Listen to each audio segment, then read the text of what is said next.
yaj'alana mimma yastami'una al-qaul fayattabi'una ahsanah. Wassalatu wassalamu ala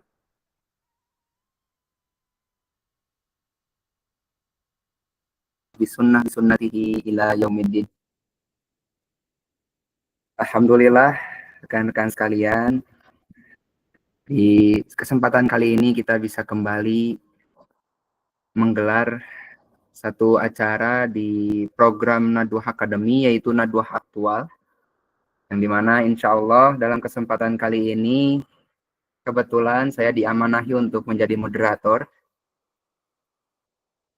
dan lagi alhamdulillah pula di kesempatan kali ini insya Allah kita akan mengangkat satu tema yang mungkin masih cukup sering didengar hari ini atau masih sering dibahas di luar sana, yaitu berkaitan dengan guru atau berkaitan dengan ungkapan yang kontroversial dari salah satu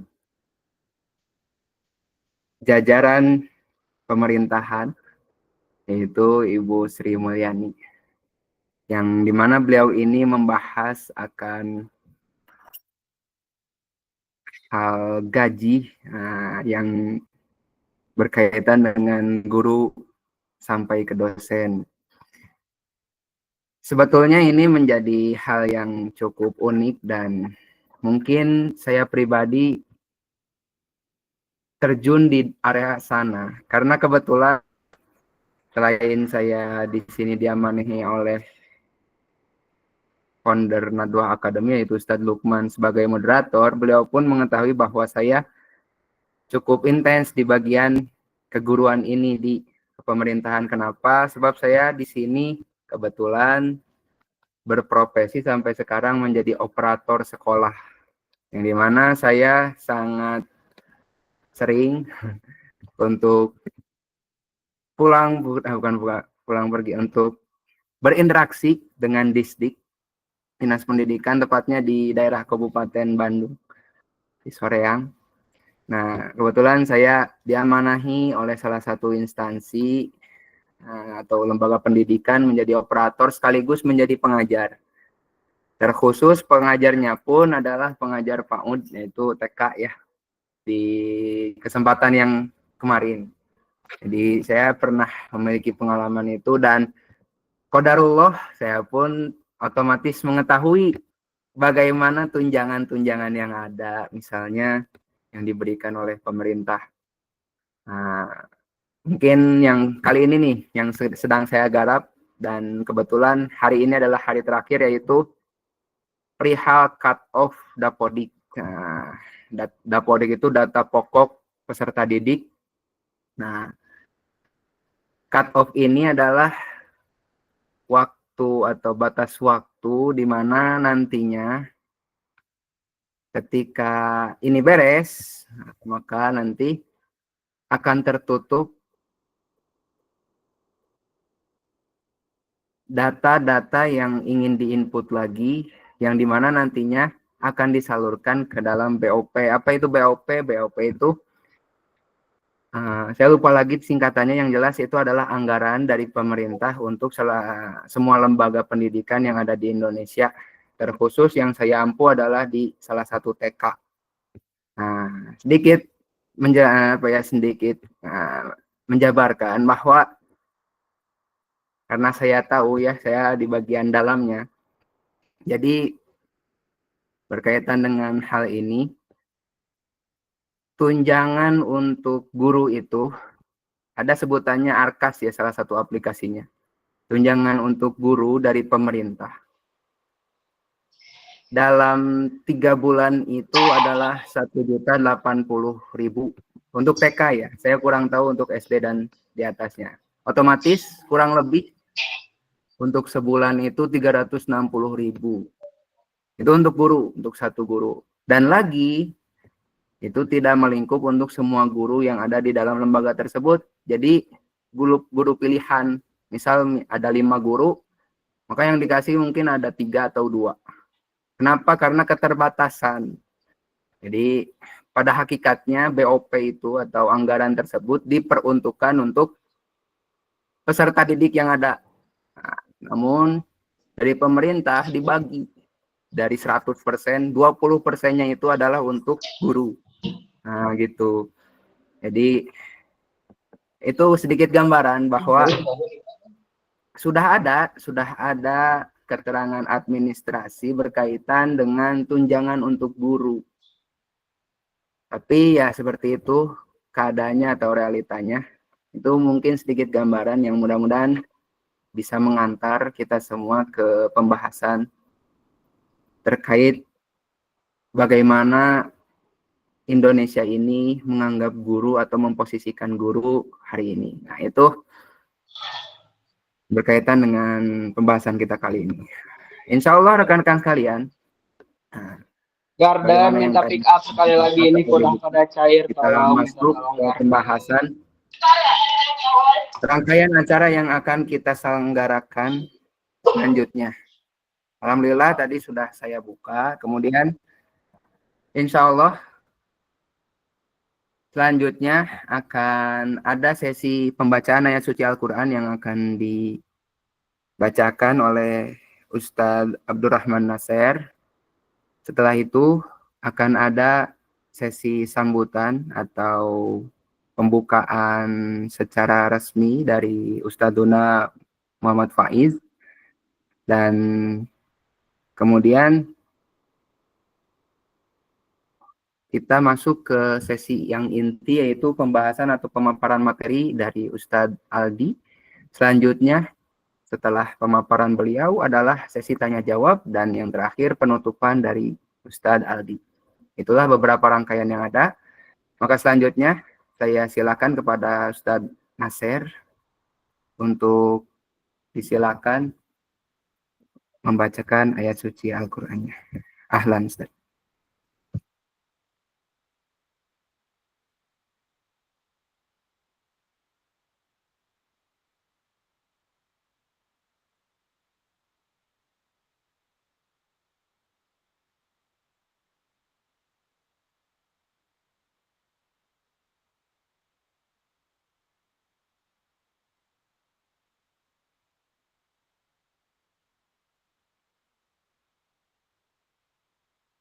Afwan Ustadz, belum dibuka mic-nya. Afwan.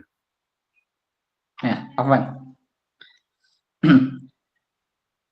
أعوذ بالله من الشيطان الرجيم يا أيها الذين آمنوا إذا تناجيتم فلا تناجوا بالإثم والعدوان ومعصية الرسول وتناجوا بالبر والتقوى واتقوا الله الذي إليه تحشرون إنما النجوى من الشيطان ليحزن الذين آمنوا وليس بضارهم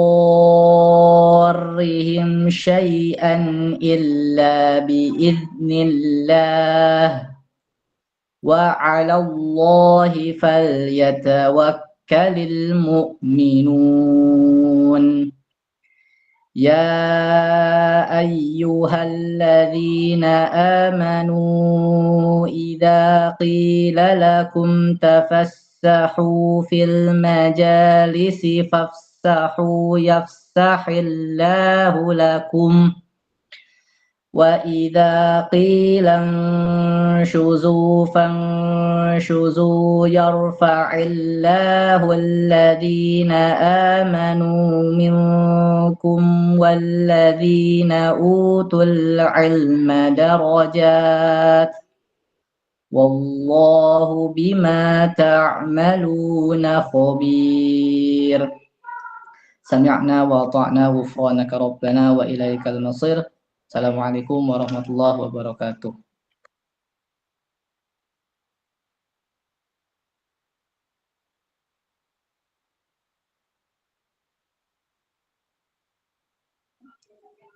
Enggak, saya kembalikan pada Alhamdulillah. Ustaz. Jazakumullah khairan kasiran kepada Ustadz Abdurrahman Nasir yang telah membacakan ayat suci Al-Qur'annya. Mudah-mudahan dengan pembacaan tersebut bisa menjadikan majelis kita ini dalam naungan keberkahannya, keberkahan Allah Subhanahu wa taala, sekaligus menjadi pembuka bagi kita semua agar kita senantiasa menjadikan Al-Qur'an itu sebagai pedoman kita semua, sebagai rujukan dalam kehidupan kita.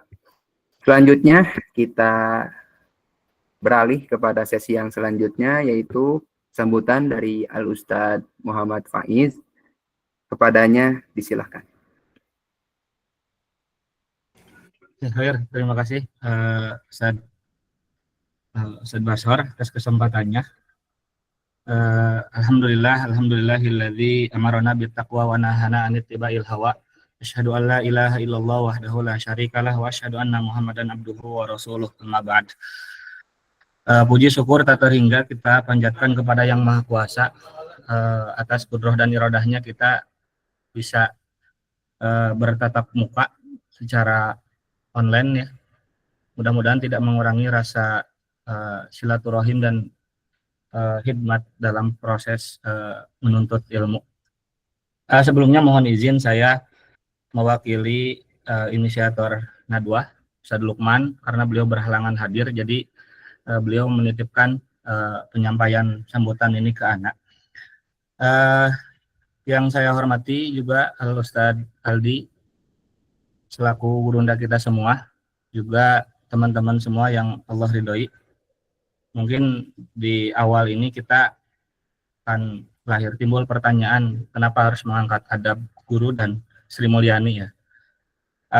Ada 3 poin yang sebetulnya ingin saya sampaikan. Poin yang pertama, dalam buku konsep adab Syed Naqwib Al-Atas dan aplikasinya perguruan tinggi karya Ustadz Ardiansyah, itu Naqwib Al-Atas menyampaikan ada 2 problem tantangan umat Islam itu, yaitu internal dan eksternal.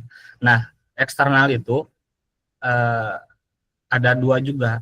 Dari eksternal itu muncul 2 tantangan. Yang pertama kultural, religius kultural, yang kedua sosiopolitik. Kemudian dari internal itu juga muncul 3. Yang pertama confusion of knowledge, kekeliruan ilmu. Yang kedua ini yang sering atau menjadi ciri khas Naqwib Al-Atas, yaitu the loss of adab, hilangnya adab. Yang ketiga pemimpin-pemimpin palsu. Nah, kata Al-Atas, yang menjadi problem utama umat ini adalah the loss of adab gitu. Kemudian dalam sebuah hadis juga disampaikan dari hadis riwayat Al-Hakim, kitab Al-Mustadrak ala As-Sahihain, manahala waladun waladahu afdola min adabin hasanin. Jadi tidak ada pemberian yang paling baik dari orang tua kepada anaknya min adabin hasanin, kecuali adab yang baik gitu. Pemberian adab yang baik ini menjadi ciri khas fondasi bahwa fondasi utama dalam membangun peradaban, membangun kejayaan umat itu ya berakhir dari pendidikan moral atau adab terlebih dahulu. Kemudian saya juga teringat dalam buku Kapita Selecta karya Pak Natsir, beliau menyampaikan kemajuan dan kemunduran suatu bangsa atau suatu umat itu tidak dilihat dari ketimuran atau kebaratan, tidak dilihat dari putih, kuning, hitamnya warna kulit, tapi dilihat dari ada tidak adanya sifat-sifat dan bibit-bibit kesanggupan atau kapasitas dalam suatu umat, dalam salah satu umat, yang menjadikan layak dan tidaknya mereka menduduki tempat yang mulia di dunia ini. Kita garis bawahi juga dalam kalimat tersebut di halaman sebelumnya juga, di halaman 77, di buku Kapita Selekta tersebut ada apa ya bahasanya, ada bahasa apa ya, spirit dakwah yang sering anak-anak muda ucapkan itu, tidak ada suatu bangsa yang maju sebelum tidak ada bangsa yang maju tidak ada suatu bangsa yang maju jika sesudahnya dilahirkan atau mengadakan dan apa ya, memperbaiki didikan anak-anak dan pemuda-pemuda. Nah, itu kan menjadi apa ya, isyarat bahwa peradaban atau kemajuan bangsa itu tentunya hierarkinya dari pendidikan, dan yang mendekati pendidikan itu guru. Kemudian saya juga mengutip atau mengacu kepada surat Maryam ayat 59. Surat Maryam ayat 59. A'udzubillahi minasyaitonirrajim. Faqalafa min ba'dihim khalfun adha'us sholata wattaba'us syahawat fasawfa yalqawna ghayya. Ayat 59 artinya faqalafa min ba'dihim khalfun, bahwa akan lahir generasi pengganti. Khalfun itu generasi yang jelek, bukan khalafun. Khalafun itu pengganti yang baik. Dalam hadis yang lain ada khalafun, pengganti yang baik. Tapi dalam ayat tersebut khalfun, pengganti yang jelek. Siapa? Ada'us sholata wattaba'us syahawat, yaitu orang yang melalaikan sholat, wattaba'us syahawat, dan mengikuti syahwatnya. Dalam tafsir tersebut menariknya adalah meskipun di tafsir yang lain, jadi dalam tafsir tersebut, di tafsir Ibnu Katsir dan Al-Maraghi, ayat tersebut mengacu kepada umat ini, gitu, umat Islam. Yang digarisbawahi tafsirnya itu mengatakan dua hal. Tafsirnya itu mengatakan dua hal. Yang pertama, la yakhafunallah wa la yastahyunan nas. Manusia, jadi ciri generasi hancur itu ada dua. Yang pertama, la yakhafunallah. Kalau manusia sudah tidak punya rasa takut lagi kepada Allah, wa la yastahyunan nas, dan tidak punya rasa malu kepada manusia. Kalau bahasa Ustaz Hamdan mah tos taya kasieun ka Allah sareng taya kaisin ka papada jalma, begitu. Meskipun dalam tafsir yang lain ayat ini merujuk atau ditujukan kepada Yahudi dan Nasrani. Kemudian dalam ayat tersebut juga menjadi ciri khas, kan, menjadi indikator bahwa generasi hancur itu ya cirinya dua, sudah tidak punya takut kepada Allah, tidak punya rasa takut kepada Allah, dan tidak punya rasa malu kepada sesama manusia.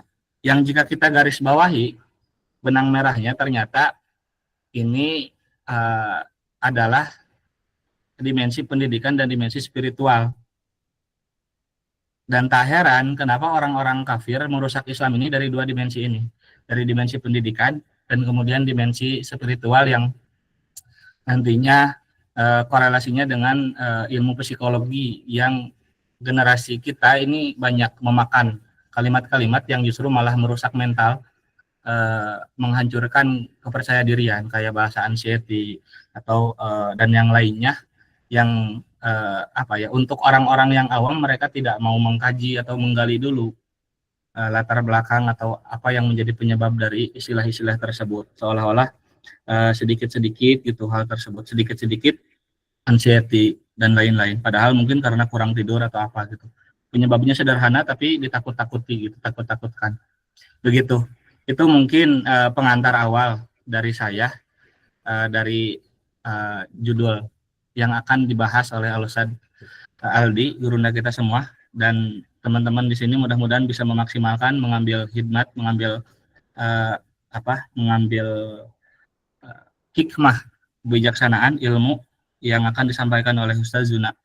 Demikian yang bisa saya sampaikan. Rabbana atina fid dunya hasanah wa fil akhirati hasanah wa qina adzabannar. Assalamualaikum warahmatullahi wabarakatuh.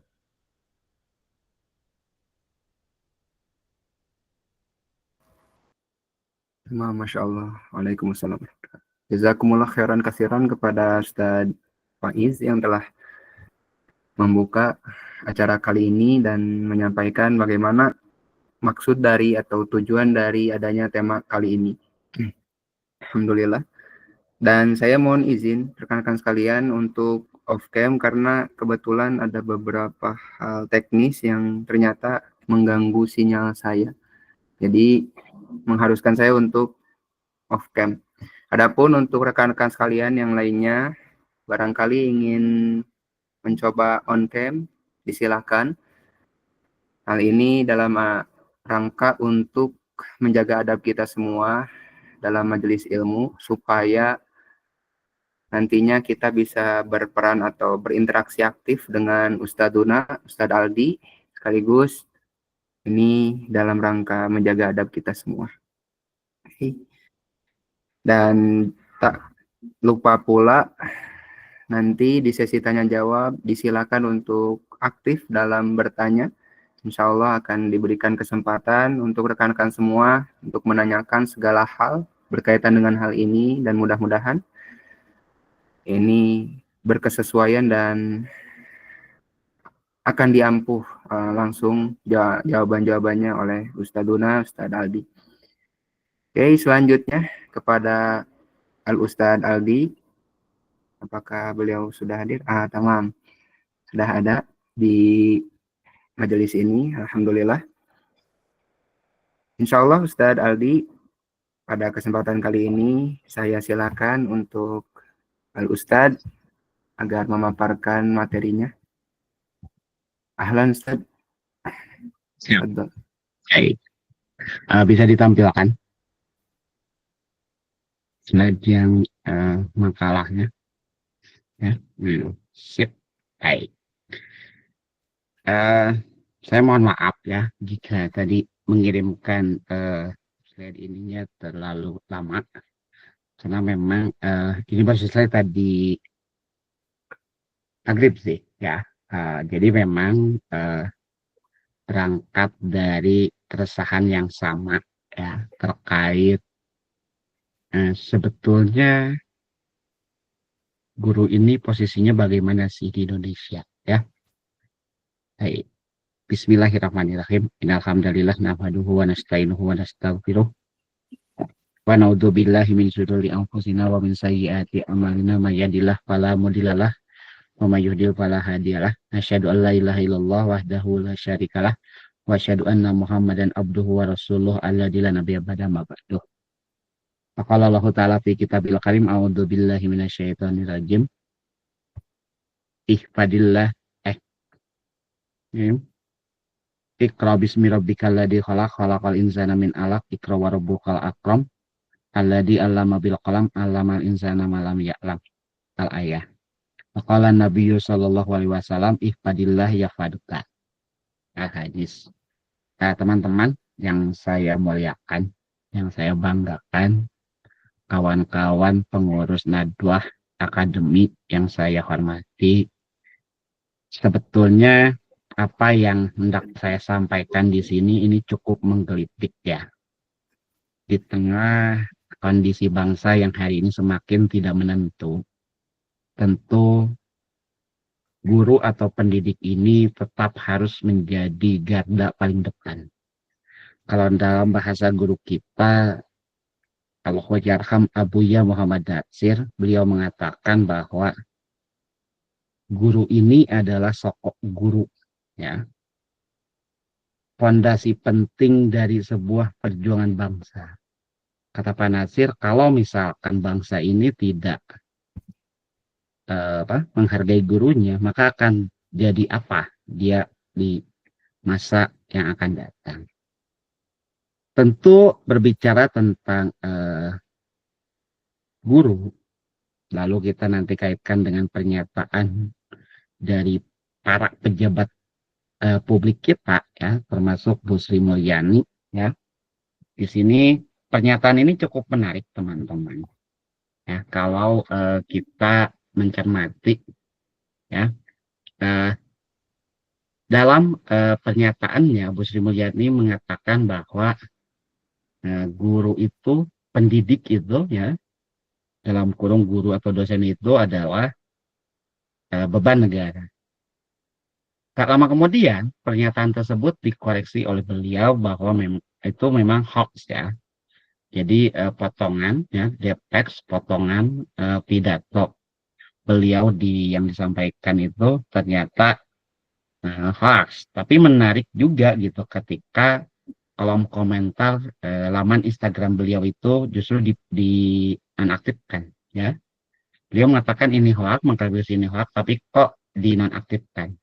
Namun ternyata setelah saya recek di laman ITB, ternyata memang ada benang merah dari pernyataannya Bu Sri Mulyani yang hoax dengan yang sesuai kenyataan. Nah, ini tentu menjadi satu hal yang menjadi daya tarik tersendiri, terlebih saya satu nasib sama Kang Basor, ya, sebagai tenaga pendidik juga, ya. Saya kurang lebih berkhidmat di dunia pendidikan itu 11 tahun di Pesantren Persis 20 Ciparai. Sekarang saya mencoba dunia baru di SMP, ya, sebuah SMP swasta di Kabupaten Bandung, jalan 3 tahun.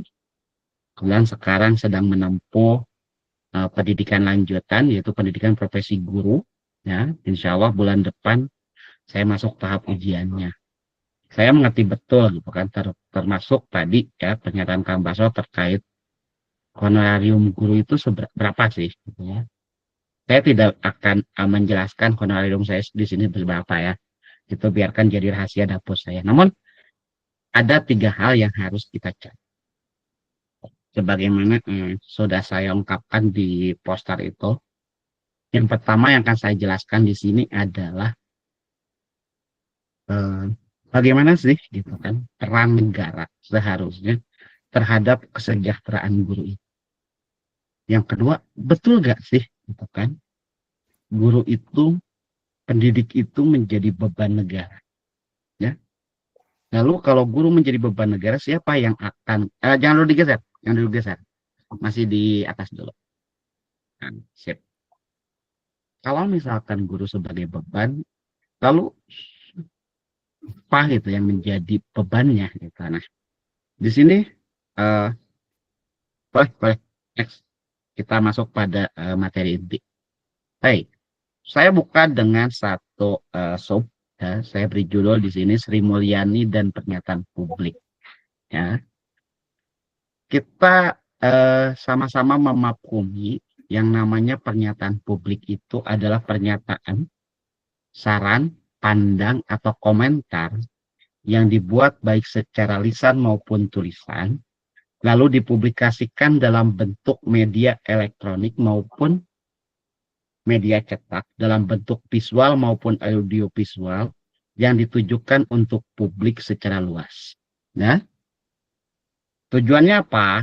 Tujuannya adalah untuk menyampaikan pandangan posisi, organisasi, lembaga, atau individu kepada halayak ramai melalui beragam media cetak, ya, baik itu media elektronik, baik itu cetak, elektronik, dan digital. Kalau kita merujuk pada pengertian di atas, maka kita bisa mengatakan bahwa pidato yang disampaikan Bu Sri Mulyani itu, Menteri Keuangan kita, pada forum konvensi Sains Teknologi dan Industri Indonesia di ITB tanggal 7 Agustus lalu, itu bisa kita katakan sebagai sebuah pernyataan publik. Namun yang harus kita kritisi di sini adalah pernyataan Bu Sri ini ada benang merahnya dengan pernyataan asli beliau, ya, ada benang merahnya dengan pernyataan yang disebut hoax, ya. Nah, kita lihat pernyataan aslinya. Coba. Nah.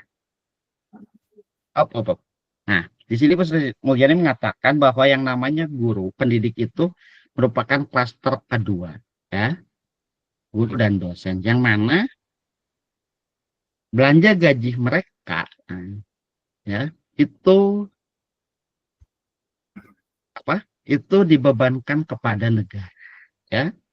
Tentu guru dan dosen yang mana dulu, gitu kan, ya semua, gitu kan, karena kita lihat hari ini bahwa dana pendidikan di Indonesia, anggaran pendidikan di Indonesia itu ada yang dianggarkan melalui dana bantuan operasional sekolah. Ya, kalau operator tahu sekali lah bab ini, ya. Saya tidak perlu menjelaskan. Nah, ini yang kemudian yang menjadi daya tarik saya itu ada pada perasa, oh menjadi dosen dan menjadi guru tidak dihargai karena gajinya nggak besar. Nah, next di halaman berikutnya. Nah, ini ya yang saya bisa katakan serupa tapi tidak sama dengan tidak serupa tapi sama dengan pernyataan Bu Sri Mulyani mengatakan guru dan dosen itu beban negara. Ini kalimatnya. Ini juga salah satu tantangan bagi keuangan negara. Apakah semuanya harus keuangan negara ataukah ada partisipasi dari masyarakat? Nah, ya. Untuk pernyataan ini saya kembalikan kepada teman-teman. Silakan teman-teman menilai apakah nanti ada kesamaan atau perbedaan ya antara yang fakta dan yang hoaxnya. Namun kalau saya secara pribadi mencermati dua pernyataan ini, kalau dalam ilmu kebahasaan ini rupa tapi tak sama, gitu kan ya. Dalam artian begini, seperti pernyataan burung itu unggas. Ya. Nah, unggas ya, hewan yang termasuk dalam kelompok unggas itu adalah burung. Ya. Dua pernyataan ini hampir serupa tapi tak sama. Ya. Atau misalkan ada dua kata memiliki akhiran yang berbeda, ya, seperti bank dengan bank. Yang satu banknya ditulis dengan N dan K, yang satu ditulis dengan N dan B. Secara harfiah, secara penyebutan dua-duanya sama, tapi secara arti dua-duanya berbeda. Nah, sama dengan pernyataan Bu Sri ini, gitu kan? Saya ketika menyimak untuk video tersebut, saya langsung menyimpulkan apa bedanya dengan pernyataan beliau yang hoax itu, ya, yang kita sebut hoax itu. Karena ternyata, ya, di sini ada nada keberatan dari seorang Menteri Keuangan ketika harus membiayai ya, gaji guru dengan dosen dari anggaran pendidikan yang dianggarkan. Ya. Nah, maka nanti akan ini tentu kalau kita urutkan dengan yang viral, gitu, ini sama sekali, ya, bahkan mirip. Gitu. Seolah dalam artian di sini negara ingin lepas tanggung jawab. Ya. Saya akan buktikan seperti ini. Sebelumnya, Bu Sri ini kan memotong anggaran pendidikan itu berapa ratus triliun yang dialokasikan untuk makan bergizi gratis. Ya. Nah, ini kan satu hal yang sebetulnya kalau secara tersirat kita maknai ini seperti mengiyakan pernyataan beliau yang disebut dengan sebut beliau sendiri itu hoax gitu. Nah, lalu bagaimana realitanya? Kita lihat. Next. Kan. Coba di nah. Pas. Ya. Nah.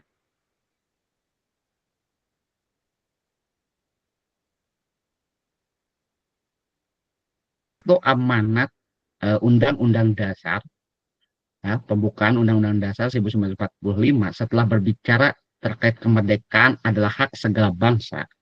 Di sana ada satu kalimat yang sering kali kalimat ini sering kali dikutip oleh Pak Anies Baswedan kalau beliau masih aktif di Indonesia Mengajar, yaitu mencerdaskan kehidupan bangsa. Kalau kita mau menafsirkan kalimat mencerdaskan kehidupan bangsa, otomatis kita akan berbicara terkait bagaimana pendidikan di negara itu. Kita lihat, ya, pendidikan itu merupakan salah satu aspek penting yang tiangnya itu berada di pemerintah. Ya. Ya. Nah, kenapa? Ya. Karena ini diatur dalam Undang-Undang Dasar, ya, pasal 31 ayat 1 sampai 5.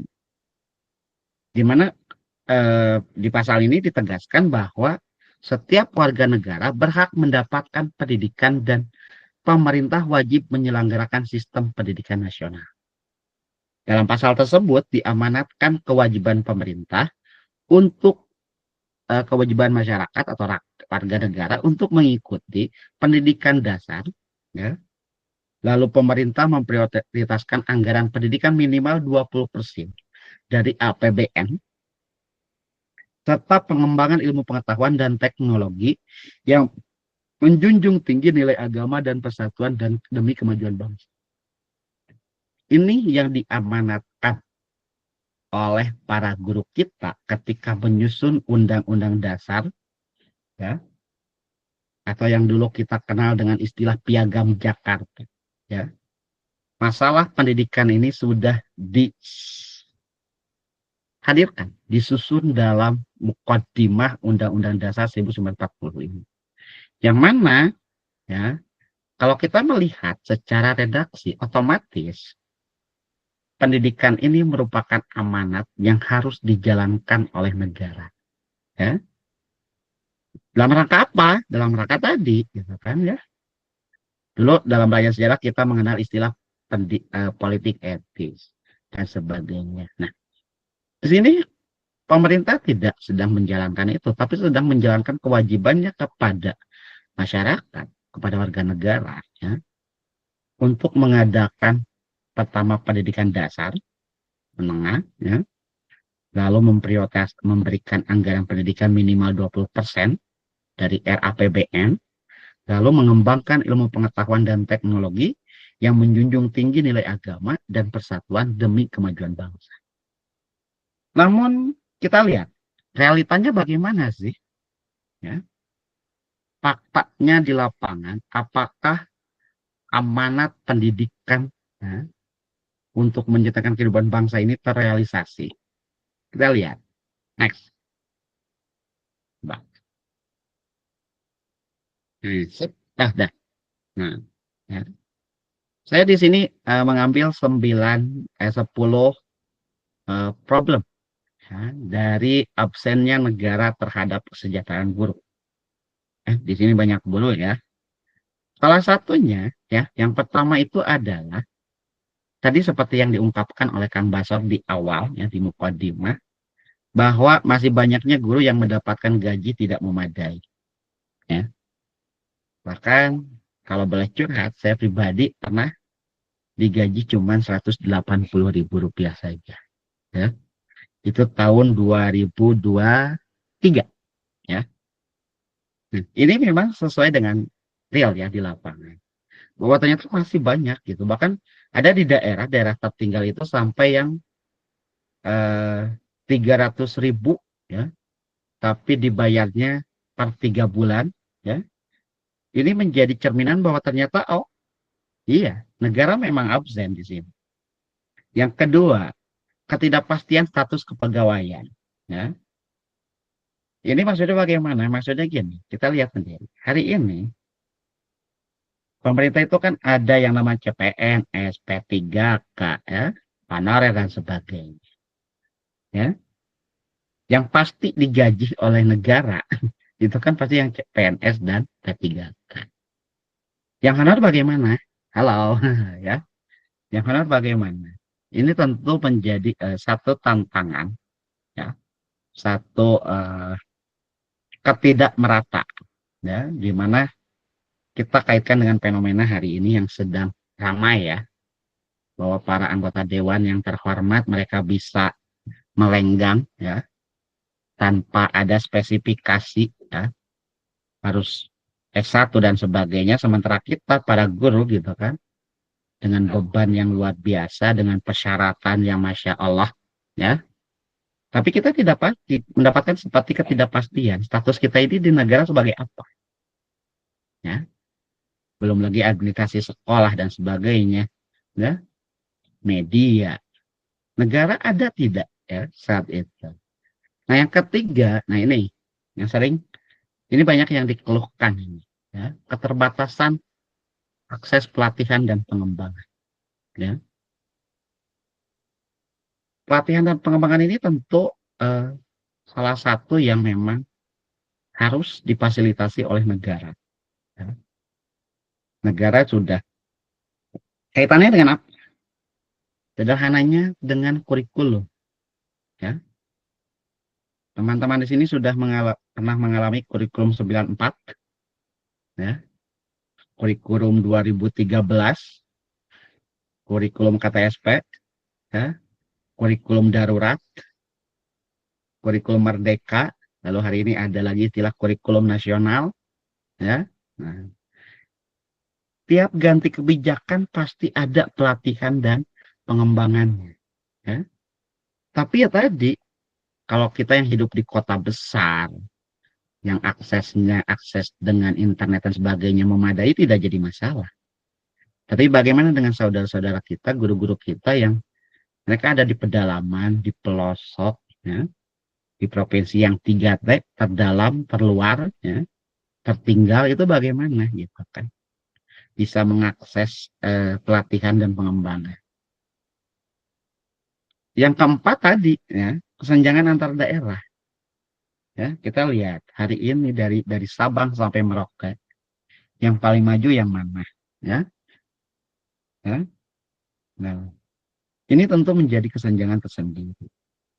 Kelima, nah ini, ya, yang agak-agak lucu sebetulnya, keterbatasan anggaran dan kebijakan fiskal.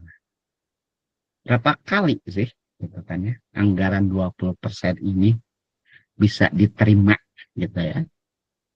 Berapa persen sih kebijakan fiskalnya negara ini bisa utuh, ya, mendukung pengembangan pendidikan. Ya. Yang keenam, alokasi anggaran yang tidak tepat sasaran. Ya. Ini sudah sangat familiar di mana-mana. Ya.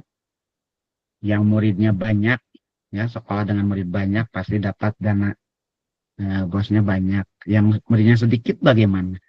Ya. Sampai kan ada kejadian tuh di salah satu SMA di Bandung itu, yang murid kelas 10-nya cuma 1 orang. Itu bagaimana itu? Ya.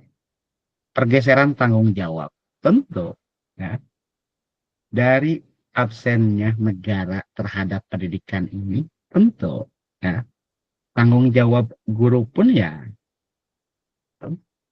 udah mah kita itu disuruh tugas utama mengajar, tapi tadi administrasi yang menumpuk, bla bla dan sebagainya yang harus disiapkan sebelum mengajar, ya, kita akan habis terkuras di sana, gitu ya.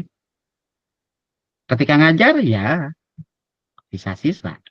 Maka jangan heran ketika ada guru yang mohon maaf ya, malas pergi ke kelas dan sebagainya. Karena mungkin ya mereka sudah terkuras gitu kan. Sebuah dengan gaji pas-pasan ya harus mencari tambahan ya. Banyak kan gitu kan guru yang nyambi jadi ojol, yang nyambi jadi pemulung dan sebagainya. Ya karena memang ya tadi gitu kan. Honornya sebagai guru itu ya, apalagi ketika ada apa ya, istilah mewakafkan, ya tidak bisa gitu kan, kita hidup dari mana gitu ya. Nah,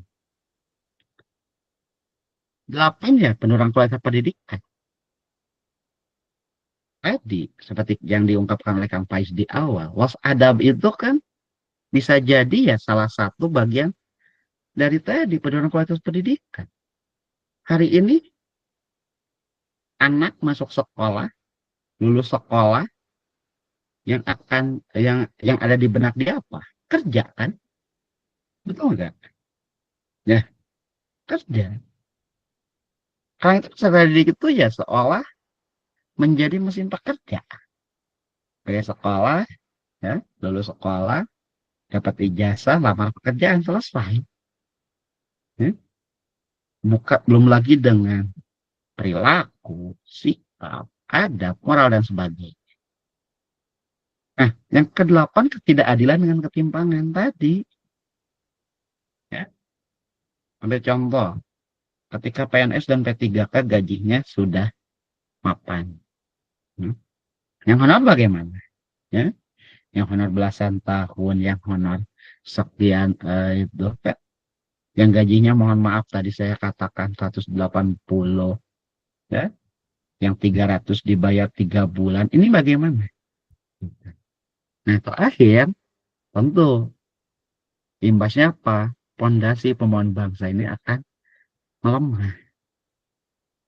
Kalau hari ini kita melihat para pejabat kita ya dengan kelakuannya yang luar biasa, gitu kan, dengan pernyataannya yang masya Allah gitu ya, itu bisa jadi salah satunya dari tadi yang lagi viral tuh Pak Ahmad Syahroni kan, ya, yang bilang apa, yang mau bubarkan DPR itu orang tolol kan. Kita lihat backgroundnya dia kan, masya Allah kan, dari supir kan, ya. Nah, ini bukti gitu bahwa ketidakhadiran negara terhadap persoalan pendidikan khususnya kesehatan guru ini akan melahirkan hal-hal ini gitu, bahkan menghambat gitu kan. Nah, lalu bagaimana posisi Islam? Nah, coba kan digeser. Up. Nah, ini dia. Dalam Islam, ya, yang namanya guru, yang namanya murabi, yang namanya mudaris, ini sangat luar biasa. Sosoknya ini sosok yang cukup sangat mulia. Ya. Bahkan disebutnya saya sebagai pewaris Nabi, sama seperti ulama, gitu kan. Karena ya tugasnya itu mengajarkan ilmu, di samping memberikan ilmu pengetahuan, dia juga yang membimbing gitu, para peserta didik ini ke arah kebenaran, iman, serta akhlak mulia. Ya. Makanya kedudukan seorang guru itu cukup tinggi dalam Islam. Ya. Bahkan dalam satu riwayat disebutkan bahwa tintanya seorang guru itu lebih tinggi daripada darahnya para syuhada. Next. Ke bawah. Ini teh. Nah, siap. Nah ini yang hari ini hilang. Ya. Dari seorang guru dan murid. Ya. Kenapa hilang? Ya tadi, gitu kan. Karena hari ini saya melihat bahwa antara murid dengan guru itu setara. Ya. Boleh, silahkan. Tapi tetap ya, posisi seorang murid terhadap gurunya itu, dia itu harus hormat. Ya. Dan artian tadi beradab itu. Ya. Menghormati, menjunjung tinggi kehormatan gurunya. Ya. Di samping, si murid ini harus bisa bersikap sopan. Dengan menjaga sikap dan tidak bertutur kata yang tidak sopan. Mencela atau mengganggu guru. Realitasnya hari ini, ya, banyak yang seperti ini, yang tidak banyak, gitu kan? Tragedi guru dibully murid, ya, itu kan sudah jadi satu hal yang kalau kita lihat faktor-faktor sebelumnya itu sudah terlihat pergeseran. Tapi kan Islam seperti ini, gitu, menganjurkan bagaimana adab seorang murid kepada gurunya, ya. Itu kan dalam Islam juga seorang murid itu dianjurkan untuk mendoakan kebaikan, keselamatan, ya, serta kesehatan gurunya sebagai bentuk penghormatan atas ilmu pengetahuan. Nah ini yang kemarin viral. Kalau guru dapat hadiah dari murid, ya, kan kata negara disebut gratifikasi ya. Ya. Padahal kan kita lihat dulu hadiah itu dalam rangka apa, ya, bisa disebut dikategorikan itu kalau misalkan hadiah itu bentuk sogokan ya jelas itu gratifikasi. Kalau tidak, karena ini Islam mengajarkan ini, memberikan hadiah itu kan tidak masalah gitu kan, ya. Nah, termasuk nah ini, ya, hari ini anak didik kita ini kehilangan figur, ya. Kalau di TK itu kehilangan figur ayah katanya, ya. Kalau di SD, sebetulnya bukan masalah kehilangan figur itu, tapi kehilangan teladan. Ya. Ketika di rumah mungkin anak-anak ini yang jadi tiruannya atau teladaninya itu orang tua. Tapi di sekolah ya gurunya. Nah, ini yang hari ini ya, hilang. Gitu. Bahwa hilangnya itu ya tadi disebabkan dengan absennya. Gitu. Nah, X. Coba. Nah. Sip. Dan cukup dulu. Baik. Kalau kita sederhanakan, jelas Islam itu sangat menjaga martabat seorang guru, ya, bahkan memberikan kedudukan mulia gitu terhadap guru ini. Kenapa? Ya, guru itu ya, pembentuk karakter, bentuk adab, akhlak serta intelektual pendidik dan murid. Kita kalau bicara akhlak pasti bicaranya pembentukan akhlak itu ada pada guru agama, guru ngaji. Enggak, gitu kan. Mau itu guru SD, guru SMP, SMA, bahkan dosen sekalipun punya kewajiban ini. Gitu kan. Membentuk karakteristik akhlak. Ini kan intelektual sudah jelas ya. Bahkan penerapan adab dan etika yang baik ini, nah, ya ketika tadi si murid itu bisa dibentuk, ya, karakteristiknya, akhlaknya, bahkan intelektualnya, bahkan ini akan melahirkan sebuah sistem pendidikan yang harmonis, ya, tulus, ya maaf ini saya tipe, tulus dan efektif yang pada akhirnya akan menjaga martabat seorang guru. Hari ini, realita ini kan sangat sulit, ya, sangat sulit sekali. Tapi ya saya masih berharap gitu kan, kawan. Inilah yang dicita-citakan sebagai Indonesia emas itu. Walau dengan segala problematikanya itu ini gitu. Kalau bahasanya Pak Anies itu mendidik, itu adalah tugas setiap orang terdidik. Ya. Nah, next. Nah ini bagian akhirnya. Ini saya rangkum jadi 2 ya. Yaitu kemuliaan Islam dan solusi negara bangsa tentang guru. Nah, dalam konteks negara, ya, kalau kita bicara bagaimana sih seharusnya negara memuliakan seorang guru, ya tentu Islam sudah lebih dulu memuliakan profesi ini, ya, dalam bingkai negara khilafah, ya, dari mulai masa Khulafaur Rasyidin, Daulah Umayyah, Abbasiyah, sampai masa Daulah Utsmani, ya. Bagaimana sih dulu peran negara menyejahterakan guru? Jelas, negara akan memulai dari mensejahterakan, menjamin kesejahteraan guru dari segi finansial, ya.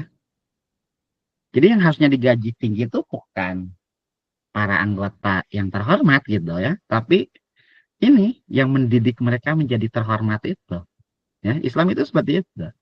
Bahkan gajinya itu setara dengan tokoh lain gitu kan, perdana menteri, ya, menteri-menteri kehilafahan, ya. Maka di sini jelas negara itu tidak boleh lepas tanggung jawab. Nah, dari mana negara menggaji guru ini? Kalau kita kan pajak, ya. Islam kan tidak. Zakat, infak, sedekah, wakaf. Nah, itu yang menjadi sumber, ya, untuk menyejahterakan guru ini, gitu kan. Nah, kita lihat. Selain itu, negara juga berkewajiban mendukung peran guru dalam aspek sosial dan media. Maksudnya bagaimana? Maksudnya, negara itu tidak membebani guru. Guru cuma diminta fokus untuk mengajar. Selesai. Hari ini di Indonesia, guru kan tidak. Menjadi guru kan tidak sekedar mengajar. Ya. Beban administrasi, beban ini, beban itu, dan sebagainya. Ya. Kalau dalam Islam tidak. Agar apa? Nah, agar ini menjadi sinergi yang bersinambungan antara sekolah, keluarga, dan pemerintah. Dalam persoalan mendidik anak. Hari ini kan seolah 3 bingkai ini kan seolah lepas. Sekolah kadang jalan sendiri, keluarga jalan sendiri, pemerintah jalan sendiri. Ini tidak bisa. Ketiga ini harus berkesinambungan, tidak boleh lepas salah satunya. Nah, guru pun, negara pun berkewajiban memperlakukan si guru ini dengan martabat tinggi. Maksudnya apa?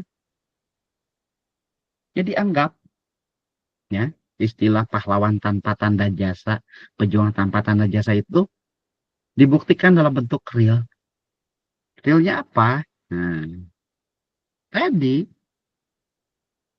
ya, guru tidak lagi dibebani dengan masalah finansial, tidak lagi dibebani dengan masalah administrasi, tetek bengkel, dan sebagainya, tapi cuma diminta untuk mengembangkan ilmu pengetahuan yang dimilikinya, lalu diajarkan kepada peserta didik dengan tujuan apa? Kalau dalam Islam kan tafaqufidin. Ya, tafaqufidin gitu kan. Tidak peduli ilmunya mau ilmu eksak, ilmu agama dan sebagainya, karakteristik yang nanti akan diciptakan itu kan itu tafaqufidin, paham terhadap agama. Ya, paham terhadap agama. Next. Ya, gitu. Gitu. Ya, dah cukup. Ya. Ini ya, kita lihat bagaimana dulu Amirul Mukminin Harun ar-Rasyid di masa Daulah Abbasiyah ya memberikan tunjangan atau gaji kepada guru sebesar 200 dinar ya. Satu dinar sekarang berapa? Ada yang tahu? Ya, kali 200 itu berapa puluh juta itu ya. Per bulan itu. Ya. Kenapa ya? Tadi negara sudah menjamin. Jadi guru ketika datang ke madrasah, ke sekolah dia tinggal mengajar. Dia tidak lagi memikirkan bagaimana asap dapurnya mengepul, bagaimana kebutuhan rumah tangganya, tapi negara sudah menjamin. Nah, di sana negara hadir. Selain menciptakan regulasinya, negara pun menciptakan, oh, bagaimana nih supaya guru bisa sejahtera. Lalu di next.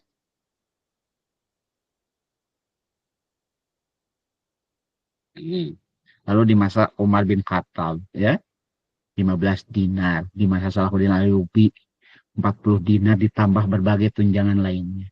Nah, ini yang menjadi potret ya. Yang hari ini kita rindukan ya. Dari gagasan Indonesia Emas itu ini gak cuman muridnya yang harus jadi emas. Ya, dalam artian tadi. Tapi guru-gurunya pun sama. Nah, bagaimana? Nah, tentu gitu kan untuk mencapai itu kita perlu tahapan yang cukup panjang.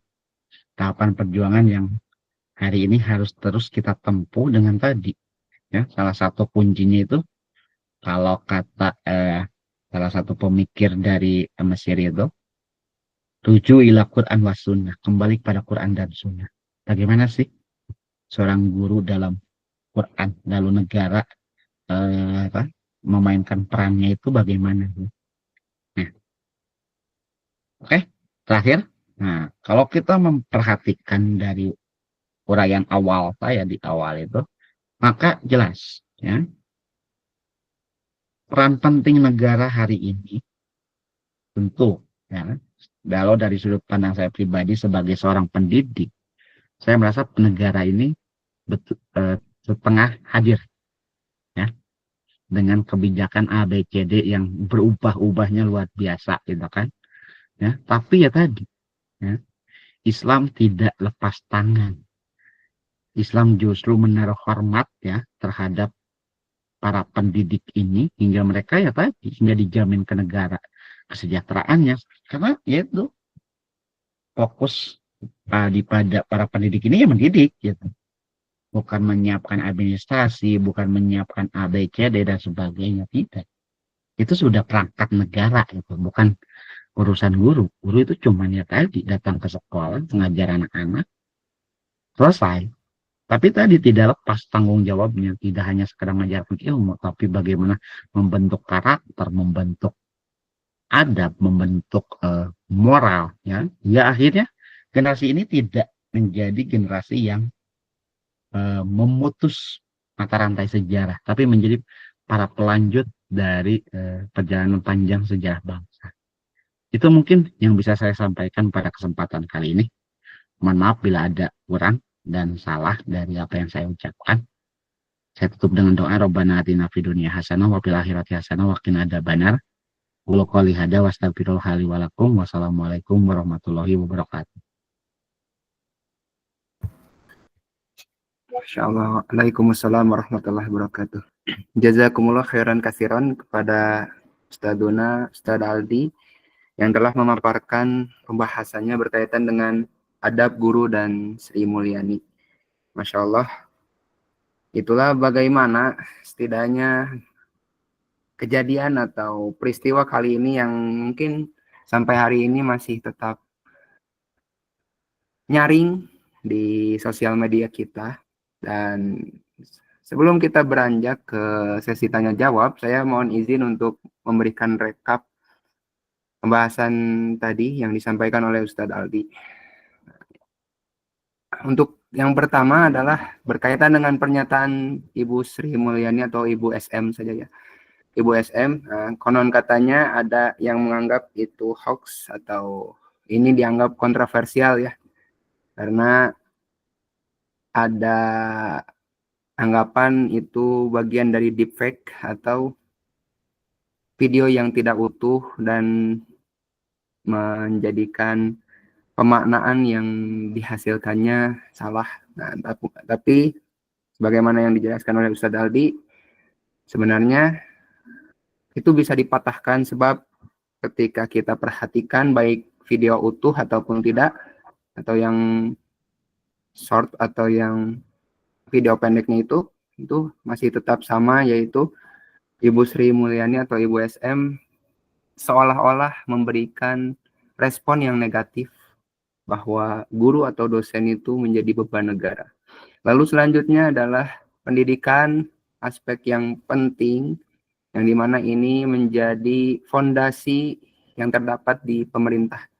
Dalam artian amanat yang mesti dijalankan oleh negara, artinya ini menjadi kewajiban bagi negara seharusnya untuk memenuhi kebutuhan pendidikan masyarakatnya. Nah, hal ini saya teringat ya teman-teman. Saya teringat dalam salah satu ungkapannya Imam Al-Ghazali dalam satu bahasan di kitabnya bahwa ini saya tadi sempat buka, malul masolihi la yajuz sarfuhu illa liman fihi maslahatun ammah, bahwa dana maslahat tidak boleh dibelanjakan kecuali untuk orang yang mempunyai kepentingan umum. Dalam artian mislu man yatawalla amron tata'adda maslahatuhu ilal muslimin walau ishtaghala bil kasbi la ta'affala alaihi ma huwa fihi falahu fi baitil mal, dan seterusnya. Yang artinya adalah misalnya seseorang yang menangani tugas yang maslahatnya kembali pada umat Islam atau kembali pada masyarakat, dan jika dia sibuk mencari nafkah maka ia akan sulit untuk menjalankan tugasnya tersebut, dan seterusnya. Dan beliau menjelaskan ini berkaitan dengan guru di masanya. Nah, ini menjadi catatan penting. Artinya ada andil negara yang besar dalam hal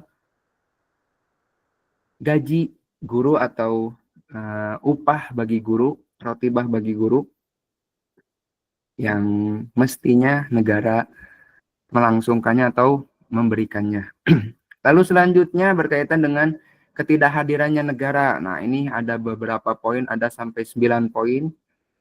Bisa dilihat dalam makalah nanti yang atau esai yang Ustadz tulis atau Ustadz Aldi tulis. Selanjutnya berkaitan dengan martabat guru, bahwa guru itu lebih berharga dari darah para syuhada, dalam artian para syuhada itu mereka bisa menjadi syuhada dalam artian disebabkan didikan gurunya. Nah, ini artinya guru sangat penting untuk mendidik dan menghasilkan outcome, dampak yang baik bagi peserta didiknya.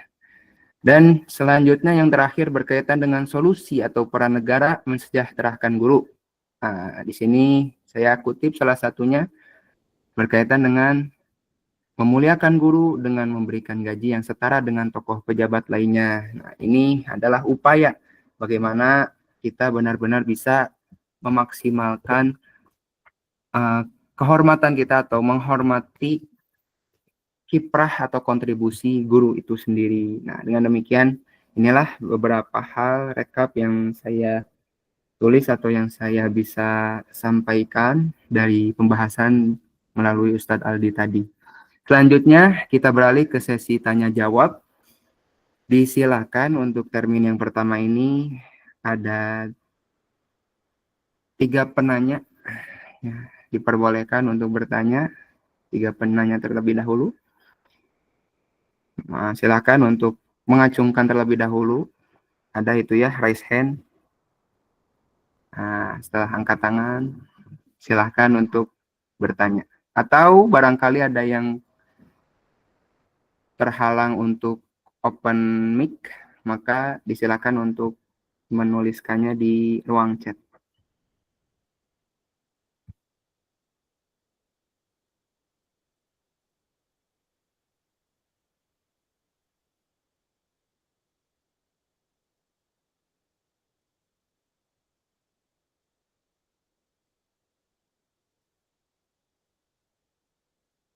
Oke, tamam. 1, 2, 1 lagi barangkali.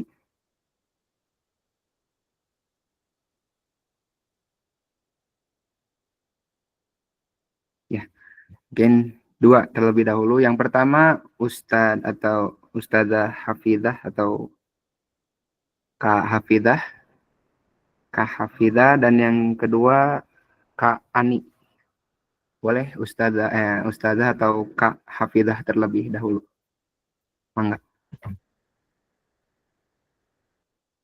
Oke, Assalamualaikum warahmatullahi wabarakatuh. Waalaikumsalam warahmatullahi wabarakatuh. Oke, di sini saya mau bertanya mungkin agak keluar dari jalur pembahasannya sedikit.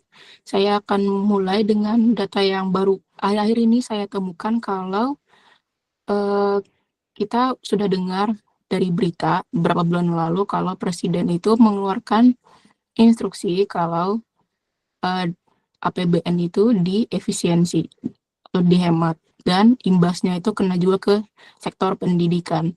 Dan berdasarkan kesimpulan tadi, kalau salah satu cara menghargai guru pasti tentunya diberikan tunjangan yang lebih besar. Selain itu, dan ya akhir-akhir ini juga kita dapat pernyataan dari Menteri Keuangan kita, Sri Mulyani, kalau guru itu beban negara. Entah benar, entah tidak, apakah itu hoax atau bukan, kita tidak tahu. Tapi saya di sini ingin bertanya, menanggapi permasalahan tersebut, apa yang bisa saya dan mungkin teman-teman saya lakukan sebagai pelajar yang masih seumur jagung dalam rangka menghargai guru. Karena kalau menurut saya, rasanya kurang kalau misalnya kami menghargai guru hanya dengan sekedar menunjukkan adab yang baik. Terima kasih.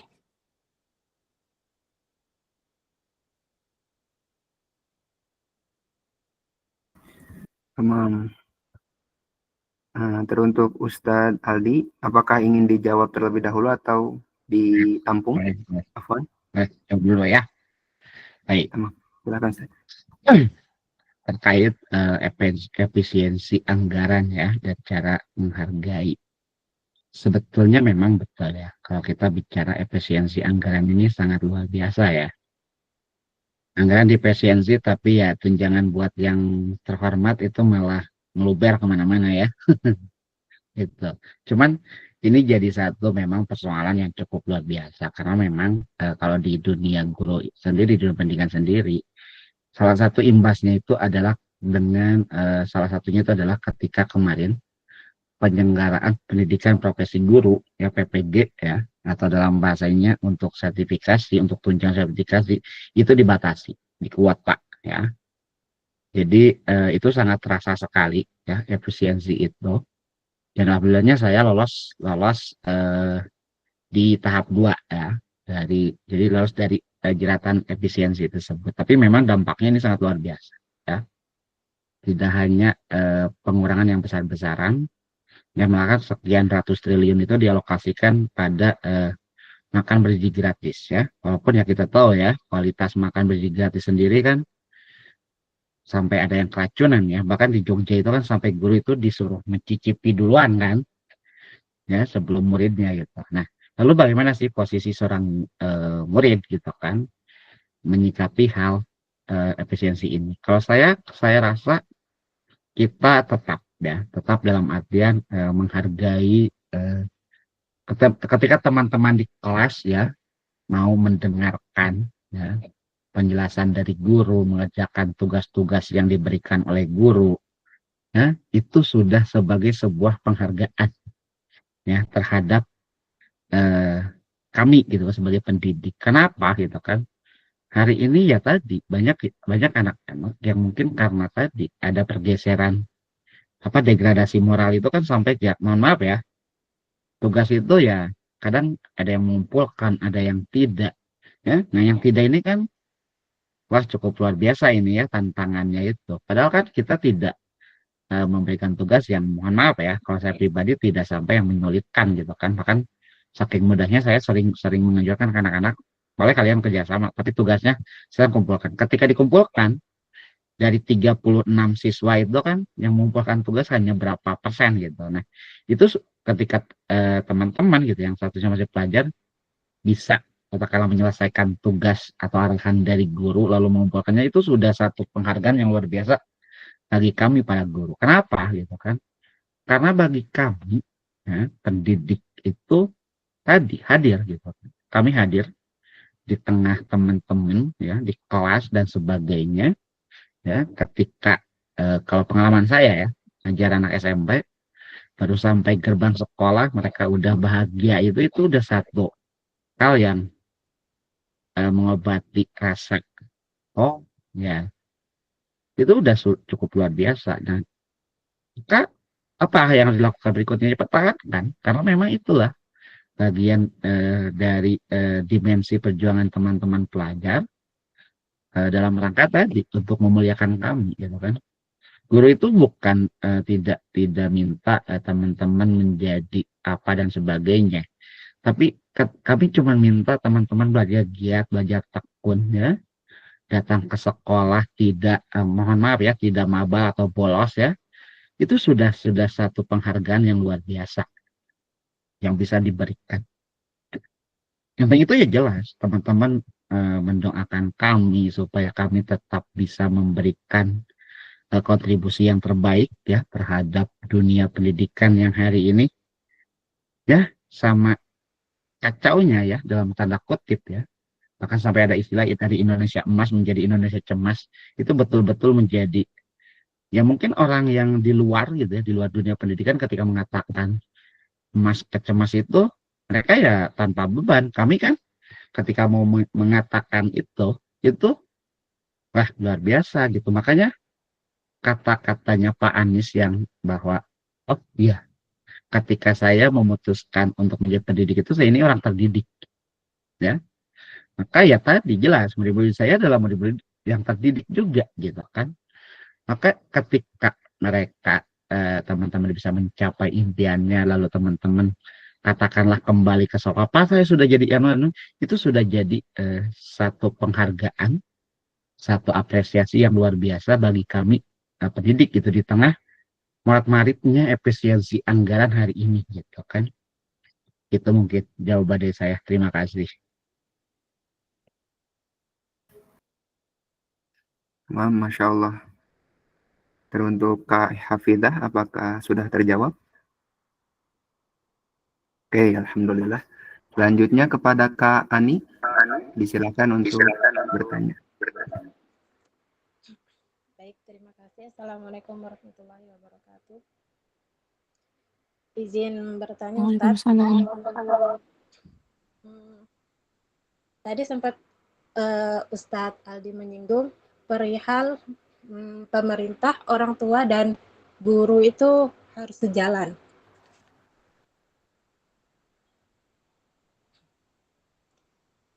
Tapi pada kenyataannya, saya sebagai pendidik baru juga seperti Kak Hafiza, melihat lapangan yang terjadi itu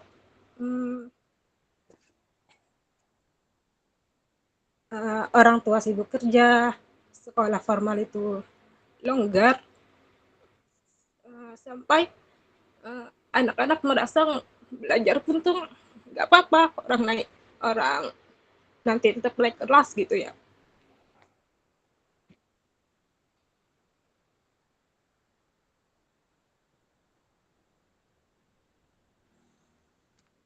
Baik, mohon maaf.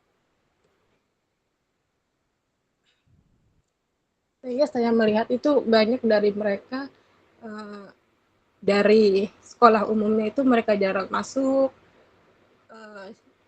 Tidak sedikit dari mereka yang saya temui itu yang usianya mungkin seharusnya sudah bisa baca, ternyata mereka belum bisa baca. Terus dari segi adab dan empati juga mereka belum mendapatkan itu. Jadi saya sebagai pendidik baru ya kaget gitu melihat, kebetulan saya mohon izin tidak pernah menginginkan berada di profesi seperti ini. Karena memang terasa berat dan lapangannya memang seberat ini tanpa dukungan dari pemerintah dan orang tua. Saya kasihan kepada adik-adik ini, seperti apa nanti masa depannya. Pertanyaan saya, Ustadz, bagaimana saya cara menyikapinya ini dalam pandangan Islam? Terima kasih, Ustadz. Mohon maaf dan terima kasih. Assalamualaikum.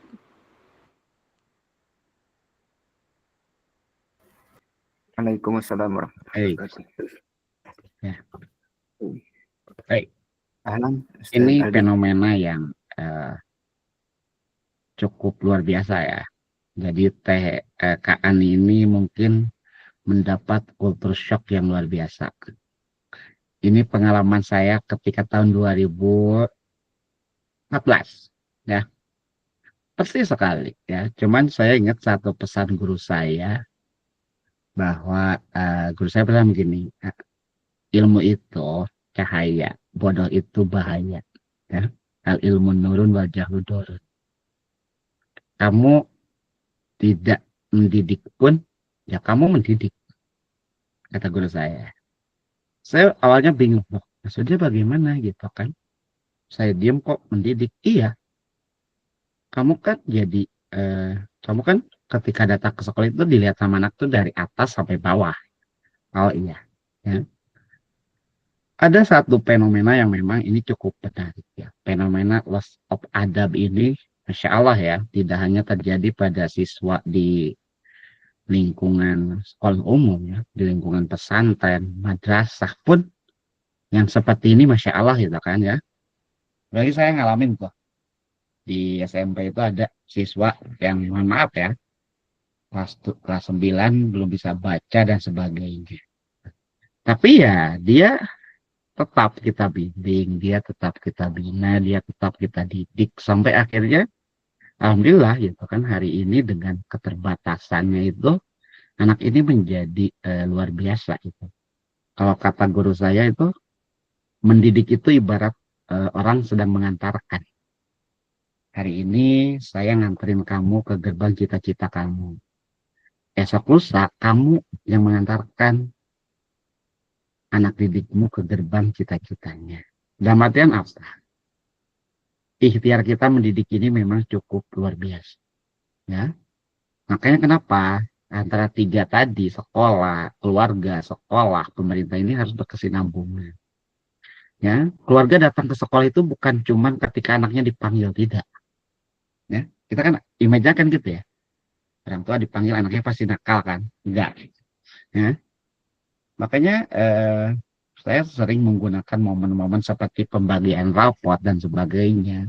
Kemudian saya sebagai wali kelas ya, saya sering di sana berusaha untuk ngobrol dengan orang tua. Bagaimana sih anak ini di rumah? Ya, bagaimana perilakunya di rumah dan sebagainya. Karena memang kontras gitu kan. Ada anak yang ternyata anaknya baik di rumah, tapi ketika di sekolah, Masya Allah gitu kan, nakalnya luar biasa. Ya. Tapi ketika saya ngobrol dengan orang tuanya, mereka sendiri ya kewalahan. Karena ya tadi, mereka itu bukan tidak mengupayakan, mereka sudah mengupayakan. Namun memang pengaruh lingkungan, ya, kita akui lah, kita di sekolah berapa jam sih? Ya, kita dari jam, kalau di Jawa Barat kan, setengah 7 lah ya. Dari jam 7 sampai jam 2 kan, cuma berapa jam? Anak kan lebih lama di rumah kan, di keluarga kan. Ini tentu menjadi satu tantangan gitu kan ya bagi kita. Tapi resep manjurnya itu. Saya selalu ingat itu. Oh iya. Itu pendekatan ya tentulah kita terus beradaptasi, berinovasi dan sebagainya. Apalagi Kak Anik ngajar di jenjang apa? Kalau boleh saya tahu. Di rumah Quran, Ustadz, TPQ gitu. Oke. Rumah Quran dari kelas di Muara Angke. Oh iya. Berarti saya ya non formal ya. Oh iya betul, Ustadz. Iya, siap. tentu pasti ini ada banyak perbedaan yang memang tadi ya. Cuman kita sebagai guru ya tadi kita juga diajarkan untuk tetap sabar ya dalam membimbing peserta didik kita untuk tetap mau gitu kan hadir ke hadapan mereka sebagai pengganti orang tua mereka, mau mengayomi mereka dan sebagainya. Kenapa? Ya tadi mungkin anak-anak tadi mohon maaf ya dalam tanda kutip nakal dan sebagainya karena mungkin ketidakhadiran figur-figur ini. Tapi ketika kita hadir, ketika kita berusaha untuk mengayomi, insya Allah gitu kan, yang tadinya suka dipanggil ke BK kalau di sekolah ya, mungkin di sini ada yang pengalaman ya, tapi bisa jadi gitu dengan kehadiran kita. Saya ingat di mata kuliah kemarin pendidikan profesi guru itu ada landasan filosofi pendidikan Pancasila menurut Ki Hajar Dewantara. Salah satu subnya itu, salah satu materinya itu adalah guru sebagai teladan. Ya. Teladan di sini kan bukan dalam artian kita harus menjadi role modelnya. Ya. Yang mau kita mau menciptakan Indonesia emas bagaimana kalau kita tidak jadi role modelnya langsung gitu kan. Kita lihat fenomena hari ini anak-anak sering melakukan tindakan bullying dan sebagainya. Tapi kita sebagai guru malah bertindak serupa ke teman sejawat gitu. Ya kita mau jadi teladan bagaimana gitu kan. Ya, anak itu kan peniru ulung ya. Kita paham ya. Anak ini kan peniru ulung. Kalau misalkan dia melihat kita sudah bengkok ya dia akan ngikutin bengkok gitu. Nah, tapi kan ketika kita sudah perlahan-lahan lurus dan sebagainya ya, kalau kita kembali ke filosofi awal ya bahwa jadi guru itu adalah pengantar gitu kan, insya Allah gitu. Nah, ini yang harus betul-betul ditanamkan dalam diri kita baik sebagai pelajar, sebagai pendidik ya, ataupun pemangku kebijakan bahwa kerangka keteladanan inilah yang hari ini saya kira absen ya dari bangsa ini. Kalau kerangka keteladanan ini dihadirkan ya tidak hanya dihadirkan dari tokoh masa lalu tapi kita hari ini insya Allah sebetulnya persoalan seperti yang hari ini terjadi, kerusuhan di mana-mana ini tidak akan terjadi. Tapi karena absennya keteladanan ini gitu kan, kita mau meneladani siapa nih gitu kan. Kalau Rasul para sahabatnya sudah jelas itu mah ya. Kita tidak perlu berdebat panjang kali lebar. Tapi hari ini gitu, tokoh Indonesia siapa sih yang akan kita teladani, yang akan kita jadikan figur bagi anak murid kita, bagi pelanjut kita, siapa gitu kan. Saya katakan nyaris tidak ada. Maka ya kalau misalkan tidak ada ya udah kita jadi figur atau teladan itu aja gitu. Itu mungkin Kak Ani kalau dari saya.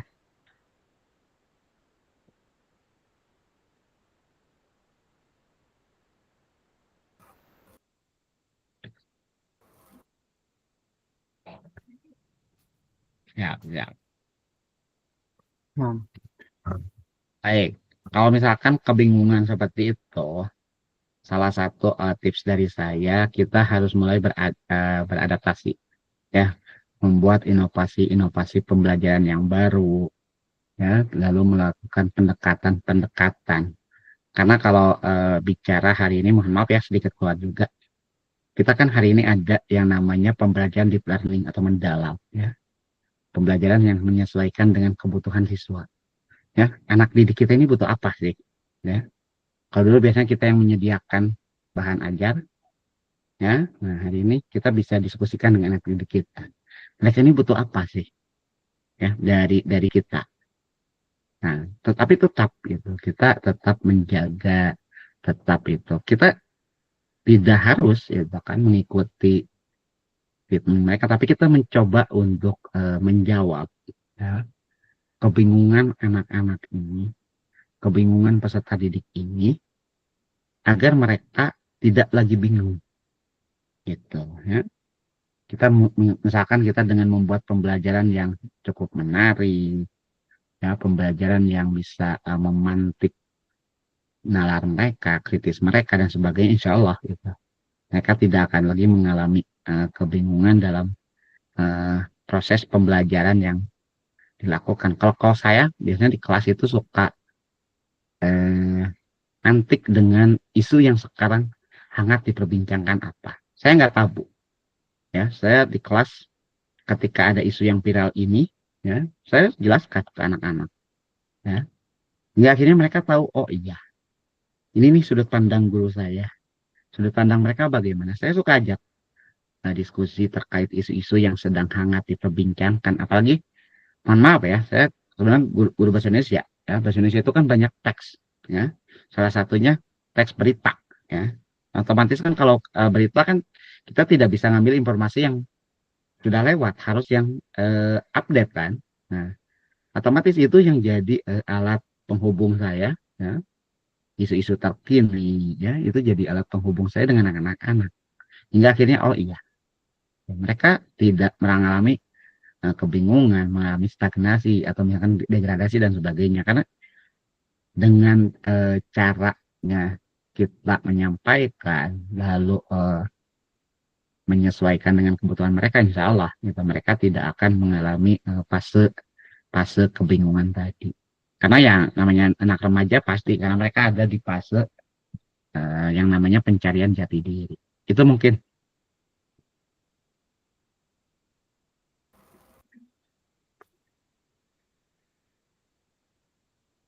Alhamdulillah, jazakumullah khairan katsiran kepada Ustadz Aldi yang telah menjawab 2 pertanyaan yang diberikan oleh Kak Hafidah dan Kak Ani.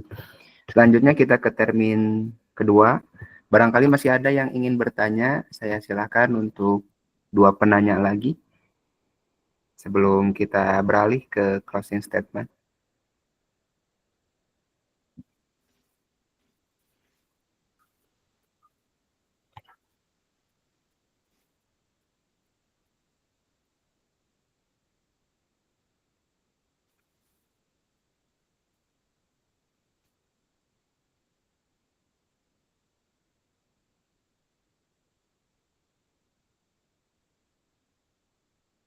Apakah ada?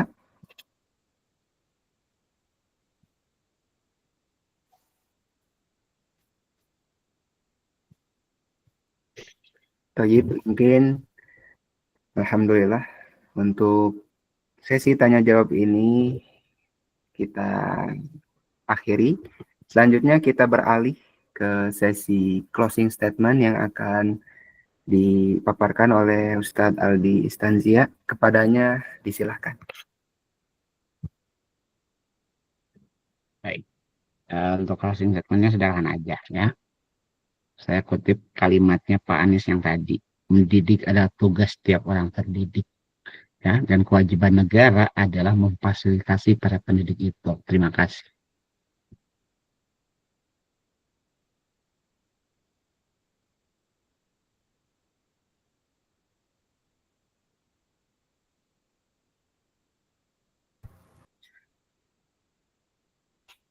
Alhamdulillah.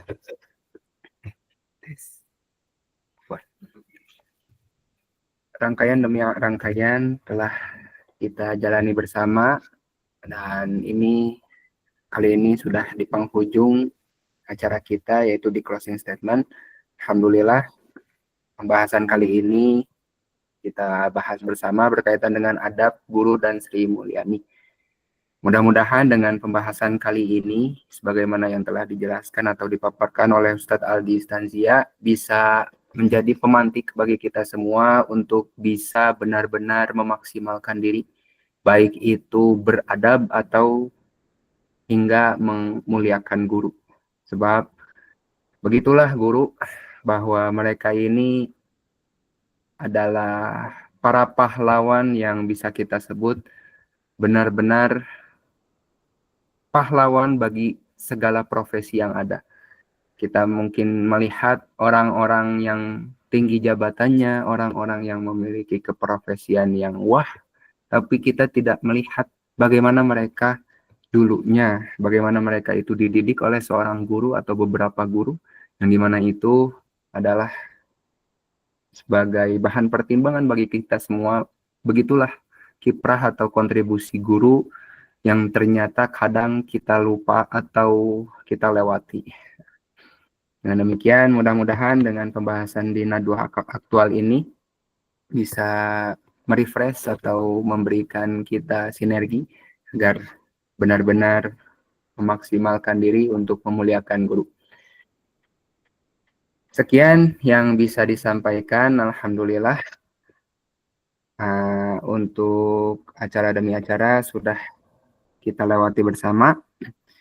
Sebelum saya tutup, nanti setelah penutupan yang akan saya sampaikan, akan ada foto bersama terlebih dahulu. Dengan demikian, rekan-rekan sekalian dimohon untuk membuka kameranya yang bersedia, dan adapun yang tidak bisa, mangga, cuma dibebaskan. Aku qouli hadza wa astaghfirullah li wa lakum, wassalatu wassalamu ala rasulillahil karim. Subhanakallahumma bihamdika asyhadu an la ilaha illa anta astaghfiruka wa atubu ilaik. Wassalamualaikum warahmatullahi wabarakatuh. Disilakan untuk